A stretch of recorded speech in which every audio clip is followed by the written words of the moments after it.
Major U.S. city struggles to rid itself of snakes before two men show up with a genius solution.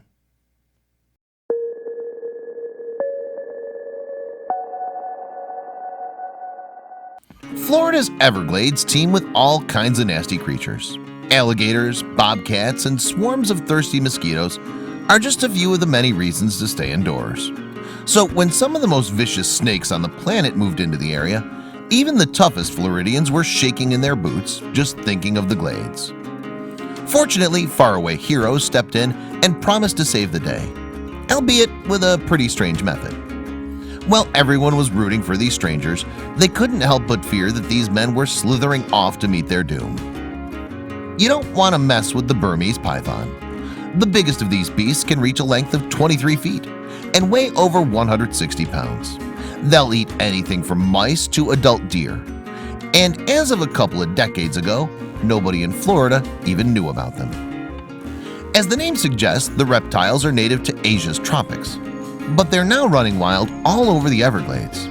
Scientists theorize that following the destruction of Hurricane Andrew, pythons escaped from a zoo and bred like wildfire.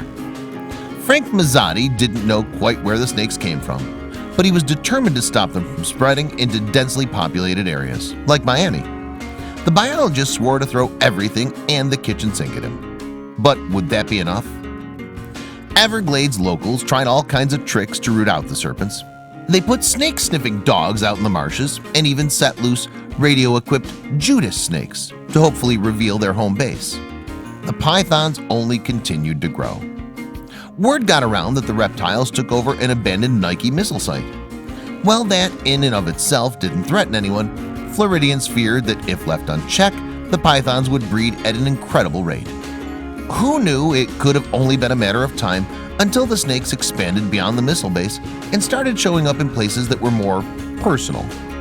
The stakes were dire, but Frank learned of one group that could help. Deep in the forests of southern India, the Arula people have mastered snake catching.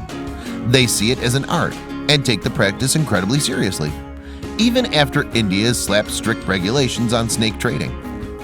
In recent years, the Arulas have captured poisonous reptiles for the purpose of producing antivenoms. Clearly, there was nobody on Earth more qualified. But how could Floridians convince this tribe to help a community on the other side of the world? Frank and his herpetologist pals managed to make contact with the Arulas, and to their surprise, the snake catchers showed interest in helping them. Granted, the Floridians would have to shell out thousands of dollars and agree to some unusual methods. Hard as it was to believe, the Arulas didn't use any state-of-the-art tools for finding and capturing snakes. Instead, their weapon of choice was something found in any garage: a tire iron. Contrary to what you might think, they didn't intend these tire irons for a Simpson-style whacking day. The Arula used them to clear a path through the brush and pick up snakes. But ultimately, they tried to capture the reptiles alive when possible. So Frank welcomed the best Arula hunters, Masi Sadian and Vidavel Gopal, to the Everglades.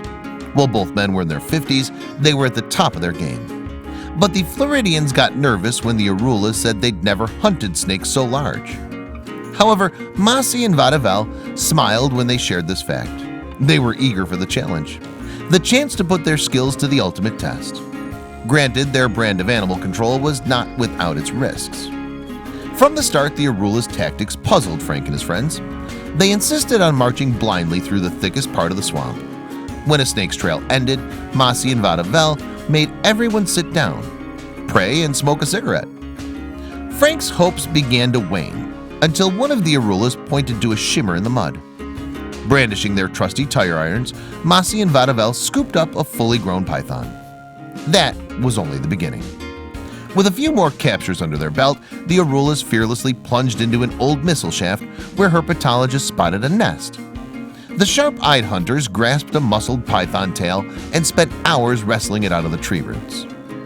In that one afternoon, the hunters pulled out 4 monstrous pythons from the overgrown missile shaft. They soon brought their total up to 14 over the next 2 weeks. While the Arulas couldn't stay in the Everglades forever, they did the next best thing. Masi and Vadavel shared their wisdom with the local wildlife management team, which never could have located these pythons with conventional techniques. The Arula knowledge could stem the invasion, so the Floridians wanted to give them something in return. Besides paying the Arulas over $4,000 per python, the Floridians wanted to give them the real American experience. In between expeditions, they watched NFL games and ate hot dogs at Arbiter's, their favorite greasy spoon. After a month, the Arulas returned to India, feeling invigorated by the hunt of their lives. The Floridians knew they were quite fortunate to find experts to turn back the snake invasion. But of course, it wasn't always possible to have heroes on hand.